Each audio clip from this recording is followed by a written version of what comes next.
actually fear what hasn't happened.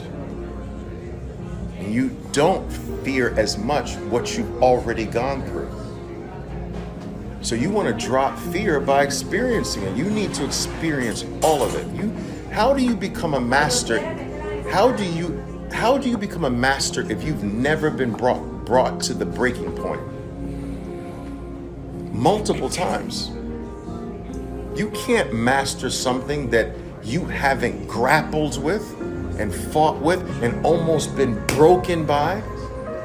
You need that experience. You need to get hurt. This is what makes you strong. It makes you a decorated soldier. And it makes you resilient. You got to go to hell and then climb all the way back out. And then you've made it. And you can't bypass that process. Impossible. You got it? So embrace your difficult times. Embrace it. Say, this is what I need. You need it. This is what's gonna make me a master. Surviving this. So you turn it around. You turn loss around. Turn it into a tool. Turn it into something that powers you. You know? I'm who I am today because I lost for almost 6 years. Imagine if it was only 1 year. I don't think I would have achieved the stature that I achieved. It was the losing years that built me. You know? So I know it's not easy when you're losing, but it's necessary. It's necessary. And loss, listen, there's a law, the law of practice. You can't do something over and over and over. You can't practice something over and over and over again and not get better. It is a universal law. It's impossible. You can't. So you just have to keep going. What makes it confusing is that everyone's time frame is different. Like, you see others that might be progressing faster than you, and that makes it hard. It makes it difficult. You might feel stupid because you're seeing no progress, but you gotta stay in your own lane. This is why sometimes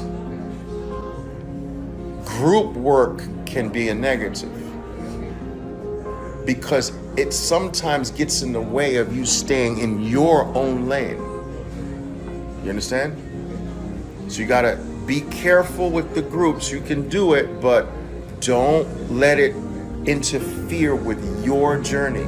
And everyone's journey is different. You understand? Don't let others influence your plan. You have your own plan. All right, your own things that you're working with every 20 trades. That doesn't match someone else. You don't let others draw your attention away from your journey. Okay? So groups have a value, but they can be taken too far.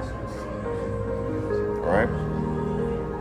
The most frustrating period is the period where you know you're getting smarter.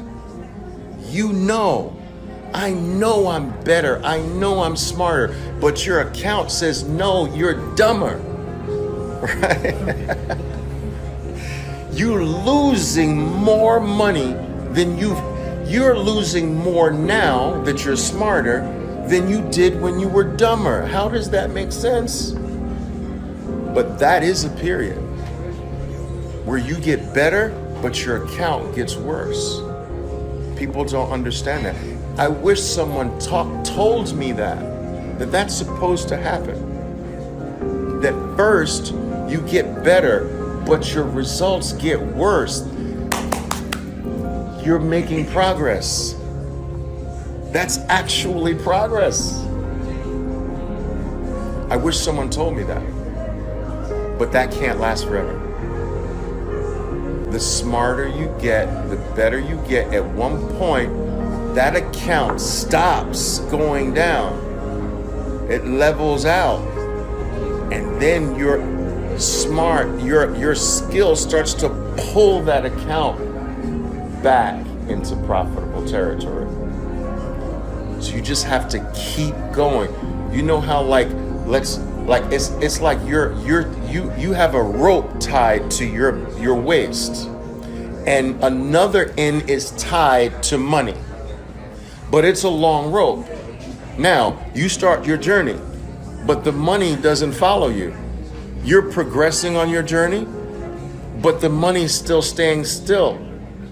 But there's a certain point, if you keep going in your journey, the rope gets tight. Now there's no more slack in the rope. Now you start pulling the money toward you. But you gotta keep going until you reach that point. Most people quit. Most people lose all their money before that point happens. Or most people quit and drop out before that point happens. And everybody's rope is a different length. No rope is equal. You might have a super long rope. You might have a short one.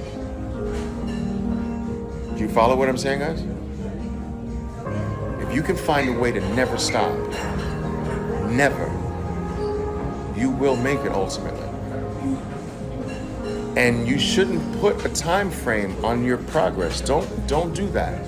You're already under enough than putting a time limit or maximum on you.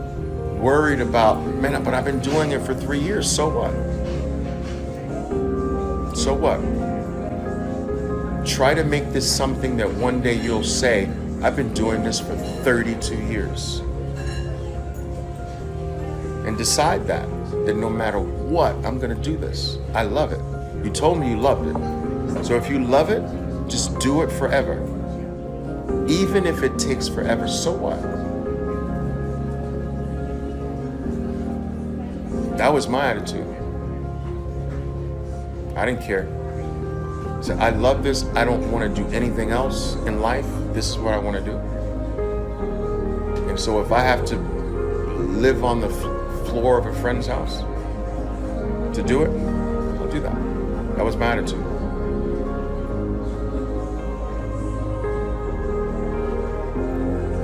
Cheers, guys. Cheers.